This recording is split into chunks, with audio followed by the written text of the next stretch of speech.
aadaabtana la baraya fiiriya wanaagga ilaahayna amraya fiiriya subxaana wa tacaala in allaala intaan walaalaheen xaajaadkooda iyo danahooda qaban lahayn waa dhibnay in allaala intaan imaani lahayn oo khayr iyo wanaag aan ku sheegi lahayn waan xamanaynaa in allaala intaan khayrkii wanaagga isu dardaarmi lahayn shartii xumaantaan isu dardaarmaynaa rasuulku haddaysan ku sugnayn waxaad ku sheegaysa waad ku been abuuratay buu yidhi waxaad la timid iftixo waxaad la timid buhtaan sidaa darteed dadka xaaladoodu ay sidaa tahay cadaab buu ilaahay u ballanqaaday waaladiina yu'duuna almu'miniina waalmu'minaat bigayri ma iktasabuu faqad ixtamaluu buhtaanan wa ifman mubiinan been abuurad bay xambaarteen buu yidhi ilaahay waxay ambaarteen oo ay qaateen been abuurad iyo dembi cadiim ah war dadkii muslimiinta ahow dadaala war khayrka iyo wanaagga badiya ilaahayna in badan ka caabuda oo khayrkii wanaagga ku dadaala rasuulka abaadar ayuu la hadlay markaasuu yaa abaadar iyaaka waalghiiba xantaan kaaga digaya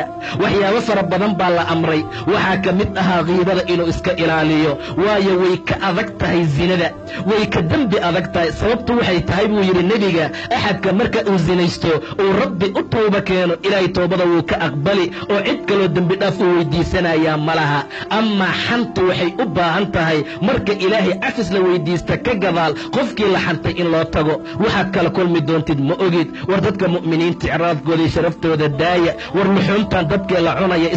iska dhaafno war waxaan maantaan caadada ka dhiganay aan iska dayno war waxaan maanta carabkeena ku fududaaday aan iska ilaalino wallaahi in badan waxay dadka cadaabka ku galaan waa carabka waxa cadaabka lagu mutaysta waa carabka subax walba xibnaha ayagoo khushuucsan yay hoos imaanayaan carabka markaasay leeyihiin ittaqillaah war carabow ilaahay nooga baq